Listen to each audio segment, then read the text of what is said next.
Nagbabalik po ang PWU Cambuzar. Ito po si China Asis. Ako naman po si CJ Garcia. At Ronnie Guanlo po. Pero bago tayo magpatuloy, Ate Chay, merong nag-text sa akin na gustong bumate, si Mary May Luna ng DUST. Magandang hapon sa'yo. Yun, no? At yun, mga kapanalig, sa mga kabubukas pa lang po ng kanilang mga talapihitan, ang tema po na ating pinag-uusapan sa hapong ito ay tungkol sa paggunita. Paggunita po dahil po aming pinag-uusapan ay tungkol sa papalapit na Todos los Santos at Undas. At nandito po sa booth ang ating susunod na bisita. Pero bago muna yan, pansinin natin ang mga nag-text sa ating mga kababayan. Salamat po sa mga nagpadala ng kanilang mga text. From 441, Ronnie, please. Good PM po. Pakisama ninyo sa panalangin para sa dating na Undas ang mga kaluluwa ni na Romeo, Teresita, Romelito at Alexander Peña. Pati po sina Leticia at Tarzan Lagdameo.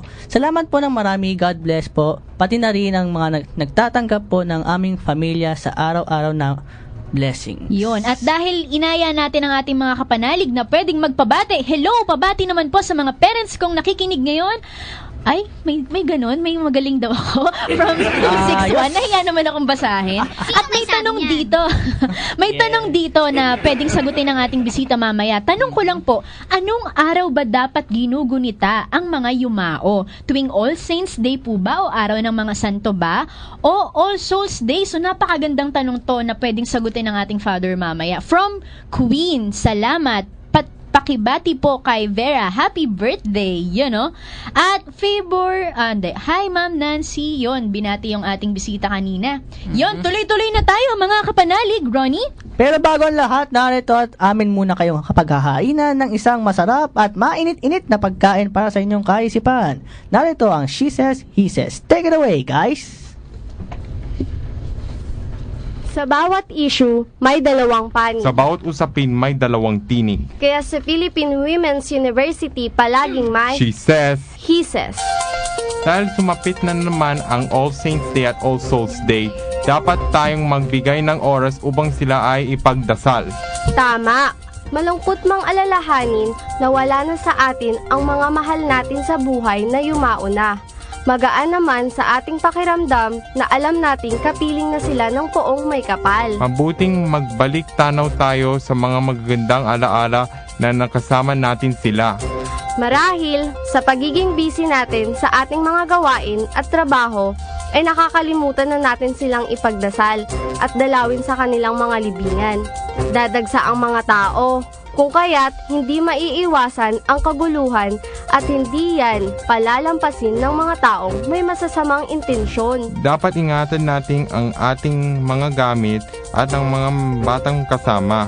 Tama, iwasan ding magdala ng mga bagay na matulis, mga nakakapagbigay ng ingay sa paligid, mga alak at baraha, upang maiwasan ang disgrasya at bilang tulong na rin sa mga pulis na nagche-check ng ating mga gamit at para kapayapaan at katahimikan ang mayroon tayo. Tama, disiplina sa sarili ang kailangan.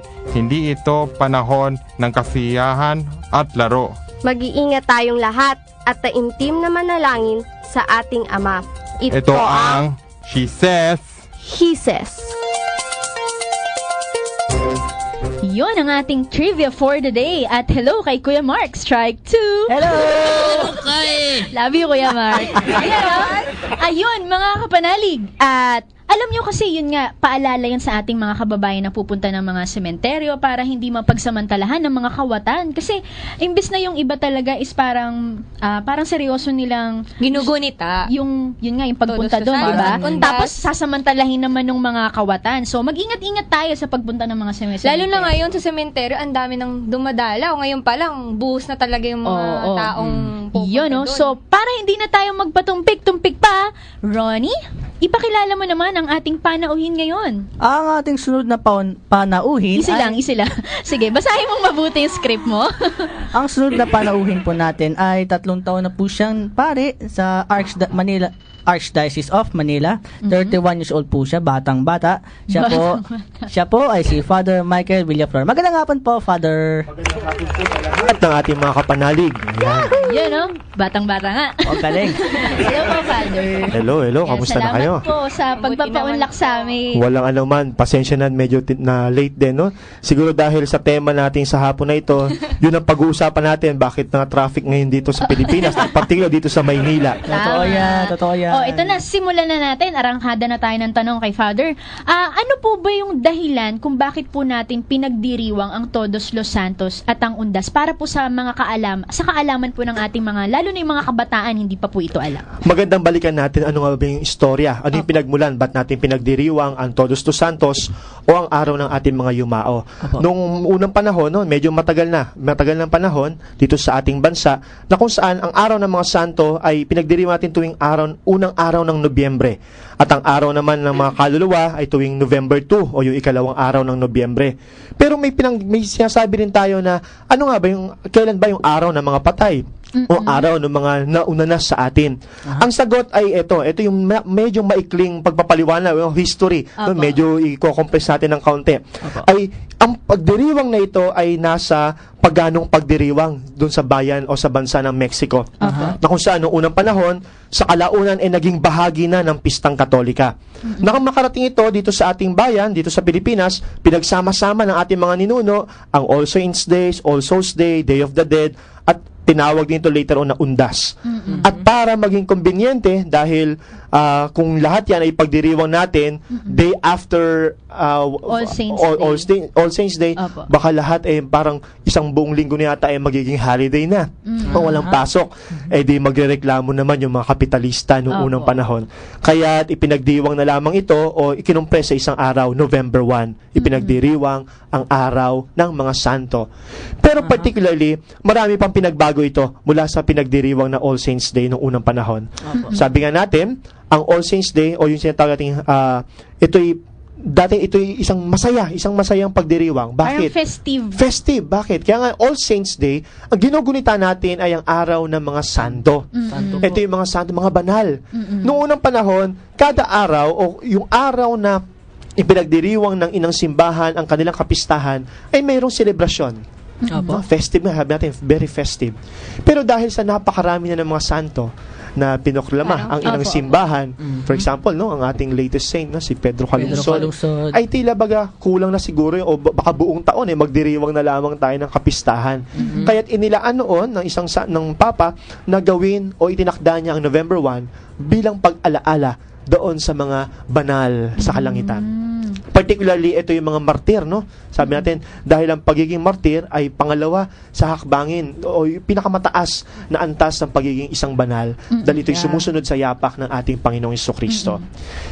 Subalit, hindi lamang doon nagtatapos dahil pinagdiriwang na natin, ginugunita naman sa ikalawang araw ang araw ng mga yumao o yung mga mahal natin sa buhay na nauna na tinawag na ng ating Panginoon doon sa kanyang kaharian sa langit. Opo. Yun pala. Napakalalim ng pinanggalingan. Pero kaya, Father, walang problema if yung mga kababayan nating Pilipino ay pupunta na ng sementeryo ng November 1 kahit All Saints Day po yun. Kasi yun nga, pinagkakasya po yung holiday na inilaan para sa pagbisita po dun sa mga mahal nila sa buhay na yumao na. No? Tama. Pero alam mo ba, merong isang bayan dito sa Pilipinas, particularly, I think it is in Angono, Rizal, no? Opo. Na hindi November 1, nagpupunta ang mga tao sa sementeryo para alayan ng bulaklak, ng panalangin, magtirik ng kandila sa kanilang mga mahal na yumao. Bagkus,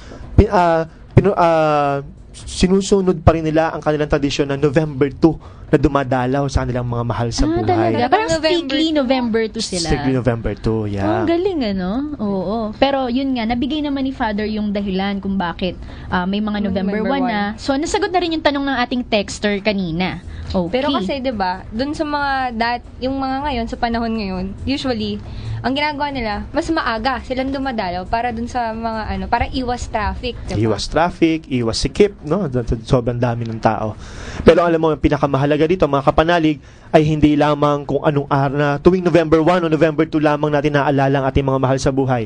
Bagkus ito yung pagpapaalaala, paanyaya ng inang simbahan, oras-oras o kaya araw-araw, Oo. if we can Father, if maputo we lang can, kita saglit. Dahil meron tayong mainit-init na balita ngayon mula sa Antipolo, mula kay Jaynard Monterona. Pasok! Mapagpalang hapon mga kapanalig, tunay ngang pinagpala itong mga taga-diocese ng Antipolo sa mga oras na ito dahil sakto alas 3 nga ng hapon ay nakapasok na dito mismo sa Antipolo Cathedral itong imahen ng kanyang o ni San Pedro Calungsod na kung saan sinalubungan ng daan-daang mga deboto at ng mga Catholic faithful dito sa diocese ng Antipolo.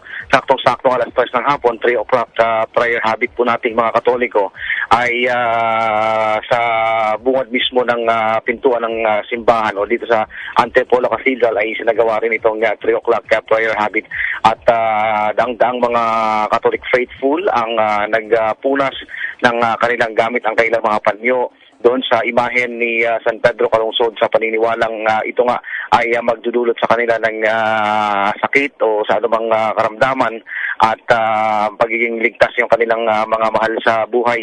At alas 3 din ng hapon kung saan pinangunahan ng mga pari ng Diocese ng Antipolo, kasama rin itong si Father Ton Navarrete. Ito yung nag-assist talaga dito sa sinasagawang duaw ni San Pedro Calungsod o yung pagbisita ni San Pedro Calungsod sa iba't ibang diocese sa Metro Manila at sa labas ng Metro Manila.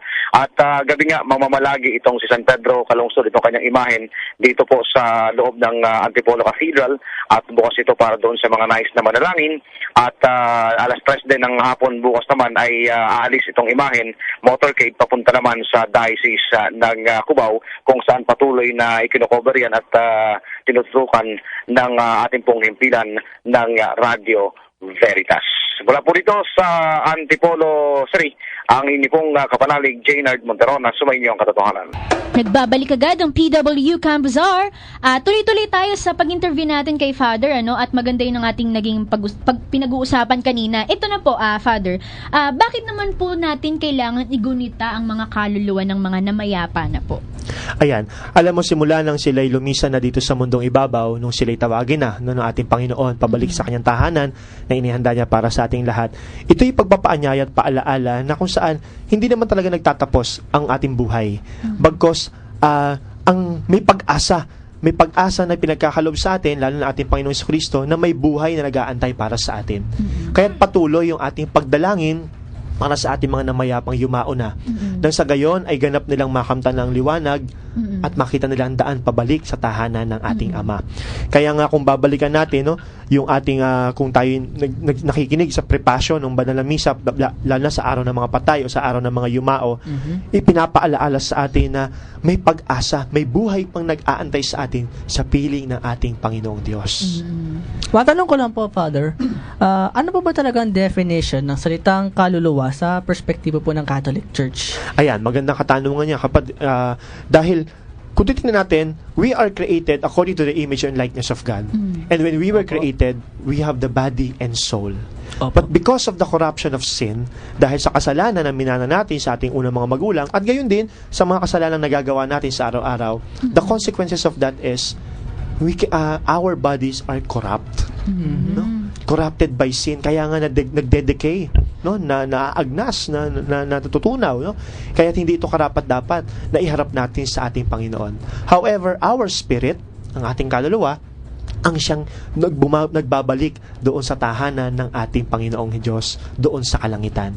At yun yung inihahanda natin, yun yung pinupurify natin, yun yung nililinis natin, para ito yung maging kaaya-aya na iharap natin sa ating Panginoon. Ganun pala yun. Kaya naman dapat, Father, kasi yung iba, ang dahilan nila parang okay lang na parang hindi naman lapas tanganin pero inom sila ng inom, tapos parang inaabuso yung katawan, di ba ibabalik din natin sa taas yun. Yes, tama. Kaya dapat di inaabuso. Meron gano'n, inaabuso. Eto po, Father, mula sa texter natin from 950, ito, tanong ko din sana mamaya. Pero ito, ibigay na natin tong tanong na to. Good PM, as explained earlier, ang November 1 po ay para sa mga saints. Bakit po ang napoproject ay mga horror na patay? Horror na patay, Halloween parties. Sana po magbago ang practice na ito at maging awareness sa mga saints, lalo sa mga bata. Thank you po, Arlene of Malolos ng Bulacan. Magandang katanungan niya, kapanalig, Ito yung babanggitin ko lang ang counting history kung bakit nagkaganyaan. Marami ang pinagbago simula nang ipinagdiwang natin ang All Saints Day noong unang panahon. Nahaluan ito ng mga pagdiriwang na pagano at nagbunga ng nakakatakot pero masayang pagdiriwang ng Halloween. All Hallows Eve ang dating tawag dito o bisperas ng araw ng mga banal. Hallow means banal, holy. At alam naman natin ang nangyayari sa mga salita, no? Nagkakaroon ng pagkakaiba-iba pag naglalaro ng mga salita. Halimbawa, ang dating salitang gwapo, naging pogi. Ang All Hallows Eve ay naging Halloween.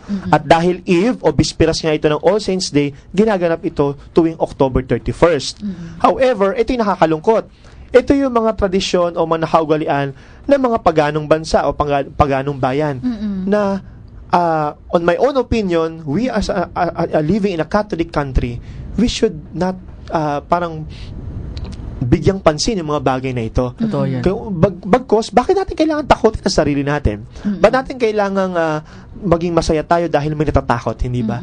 Kaya nakakatuwa, mga kapanalig, mayroong mga ilang parokya dito sa ating bayan, dito sa Pilipinas, o particular dito sa Metro Manila, instead na magkaroon ng Halloween party during October 31st, meron silang parada ng mga santo. Yun. Imbis na ipinoproject nila ay yung mga nakakatakot na mga maskara at kung ano-ano pa, ang pumaparada yung mga kabataan na iba't ibang santo. Oo, yun ang naman, no, pinoproject Father? naman nila. At marami pa po tayong gustong itanong kay Father mamaya yan sa pagbabalik agad ng PWU Camp Bazaar, Youth Serving Youth! PWU Camp Bazaar. Youth Serving Youth. Yun o, at nagbabalik ang PW Camp Bazaar para sa last 8 minutes ng aming episode. Sayang. No. Matatapos na agad yung last day. No. Okay, last message ni Father para sa ating mga kabataang nakikinig po ngayon, Father. Ayan, para sa mga kapanalig natin mga kabataan na nakikinig ngayon, ito isang pagpapaanyaya at paalaala. Tayong lahat marahil pupunta sa mga sementeryo, sa mga puntod ng ating mga mahal sa buhay. Sana sa pagpunta natin doon, talagang nag-aalay tayo ng ating mga panalangin. Nag-aalay tayo, syempre nagdadala tayo ng bulaklak, ng kandila, pero bagkus sa napakahalaga doon, sana ipagpamisa rin natin ang ating mga mahal sa buhay. Dahil kinakailangan nila ng ating mga panalangin, lalo na ng ating pinakamataas na antas ng panalangin, ng banal na misa, dahil sa gayon ay tuluyan na nga nilang makamta ng liwanag upang makita nila ang daan pabalik sa tahanan ng ating Ama. Paanyaya mga kapanalig, hindi tayo magpupunta sa sementeryo, sa mga puntod, para mag-inuman, para mag-text-text lang, o para magkwentuhan ng barkada, bagkus sa pupunta tayo ron, para alayan natin sila ng panalangin. Ayun. Salamat, Father. At, Father, pwede po bang paunlakan niyo po kami ng isang... Bago tayo magtapos, tapos, ay nais po nating alayan. alayan po ng padasal yung mga pumanaw na po natin na, at panigurado po ay, pati na rin ang mga kapanalig po natin, ay gusto na rin mag-alay ng panalangin para po sa kanilang mga mahal sa buhay na pumanaw na. Sige, sama-sama tayong lahat sa ngalan ng Ama, ng Anak at ng Espiritu Santo. Amen. Mapagmahal na Ama, nagpapasalamat po kami sa biyaya na ipinagkaloob mo sa amin. Naway, patuloy mong gabayan at ipagkaloob mo po ang liwanag upang makita nila ang daan ng mga mahal namin sa buhay na iyong tinawag na upang iyong makapiling. Tinuturo ng pananampalatayang Kristiyano na ang buhay ay hindi nagwawakas, kundi ito ay nagbabagong anyo lamang. Na ang pagkamatay ay hindi siyang wakas ng buhay ng tao, kung hindi daan patungo sa tunay na buhay ang makapiling ka. Patuloy mo po silang alalayan, alagaan at gabayan. At makantanawa nila ngayon ang tunay at ganap na kapayapaan. Ang lahat ng ito hinihiling namin sa pangalan ni Kristo na aming Panginoon. Amen. Amen. Sa ngalan ng Ama at ng Anak at ng Espiritu Santo. Amen. Yun.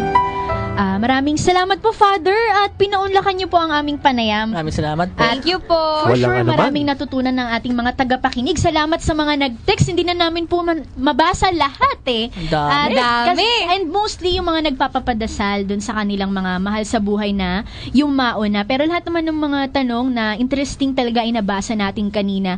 Opo. Mga kapanalig, sana next year, pag bumalik ang PWU Camp Bazaar, ay sana supportahan nyo kaming muli kung paano sinuportahan nyo kami ngayon. At syempre mga kapanalig, pagbigyan natin ng lahat ng bumubuo. Yahoo!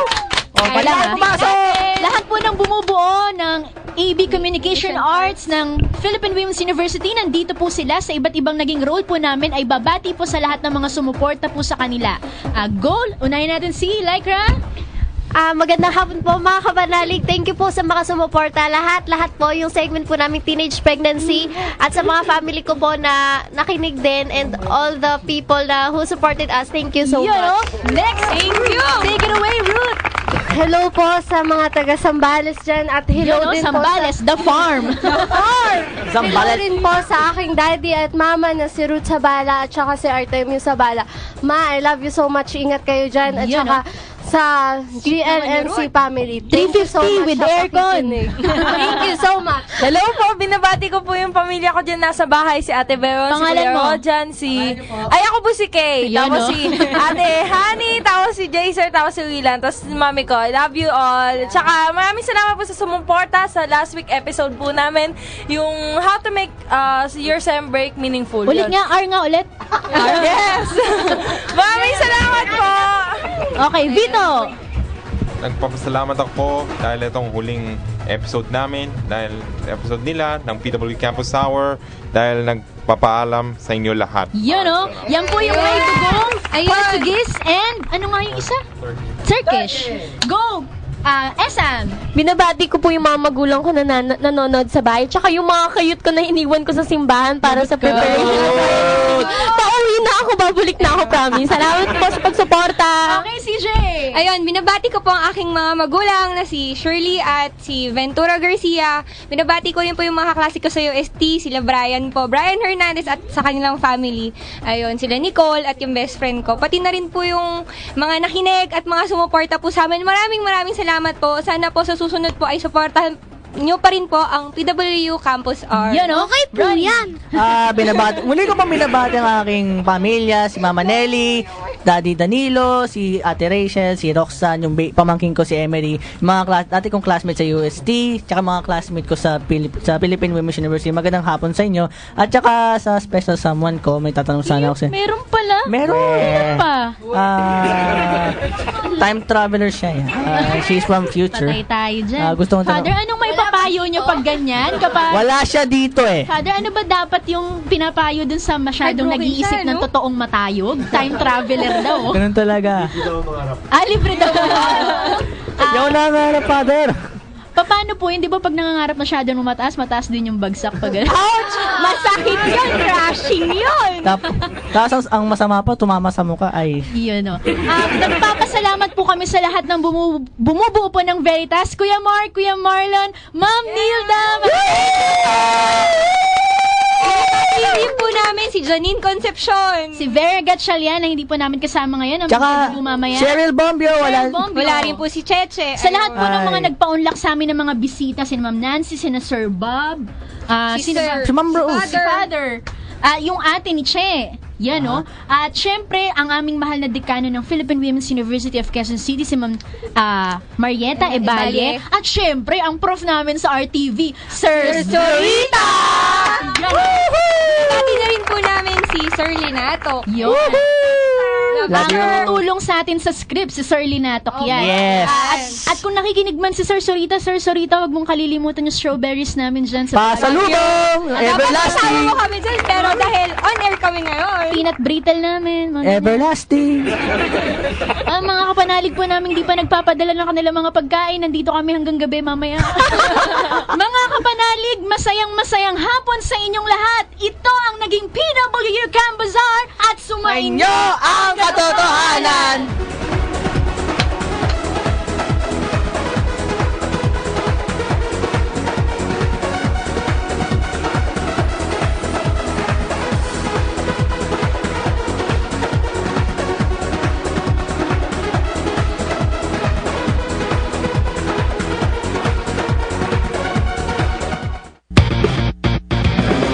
PW Camp Bazaar. Youth serving youth.